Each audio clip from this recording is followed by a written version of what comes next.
கொத்து முன்னணி சார்பில் RSS பாஜக நடத்தவுள்ள முருக பக்தர்கள் மாநாடு ஒரு ஆன்மீக நிகழ்ச்சி அல்ல, வெறுப்பு அரசியலின் ஒரு பகுதி என்று மதசார்பற்ற கட்சிகள் கூட்டறிக்கை வெளியிட்டுள்ளன. மதுரையைச் சேர்ந்த திமுக, காங்கிரஸ், விசிக மற்றும் இடதுசாரி கட்சிகளின் பிரதிநிதிகள் கூட்டாக வெளியிட்டுள்ள அந்த அறிக்கையில் மாநாடு நடத்துபவர்களின் நோக்கம் கடவுள் பக்தி அல்ல, கலவர யுத்தியே என்பதை தமிழ்நாட்டு மக்கள் நன்கு அறிவார்கள் என்று தெரிவித்துள்ளனர். பிள்ளையார் சதுர்த்தி, ராமர் கோவில் போன்ற முயற்சிகள் தமிழகத்தில் ஈடுபடாததால் தமிழ் கடவுள் முருகன் பெயரில் மாய்மாலம் செய்கிறார்கள் என்று அக்கட்சிகள் குற்றம் சாட்டியுள்ளன. ஹிந்தி திணிப்பை ஏற்க மறுத்தால் நிதி மறுப்பது, கீழடி ஆய்வு முடிவுகளை வெளியிட மறுப்பது என தமிழுக்கும் தமிழக மக்களுக்கும் மத்திய பாஜக அரசு துரோகம் செய்வதாகவும் அவர்கள் குறிப்பிட்டுள்ளனர். எனவே முருக பக்தர்கள் மாநாட்டில் நீதிமன்ற நிபந்தனைகளை காவல்துறை உறுதி செய்ய வேண்டும் எனவும், வெறுப்பு அரசியலை விசிறிவிடுவதற்காக நடத்தப்படும் மாநாட்டினால் மக்கள் ஒற்றுமை பாதிக்கப்படாமல் இருக்க முன்னெச்சரிக்கை நடவடிக்கைகளை காவல்துறை எடுத்திட வேண்டும் என்றும் கோரிக்கை விடுத்துள்ளனர்.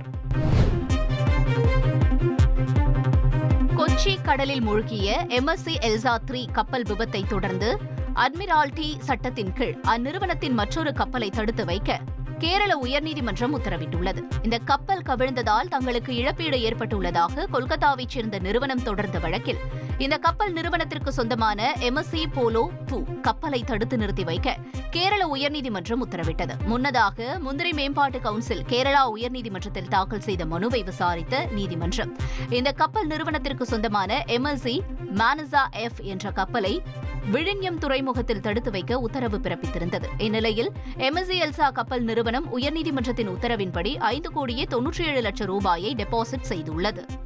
2.5 கோடிக்கும் அதிகமான தந்தி டிவியின் சப்ஸ்கிரைபர்ஸ் அண்ட் ஃபாலோவர்ஸ் குடும்பத்தில் நீங்களும் இணையுங்க.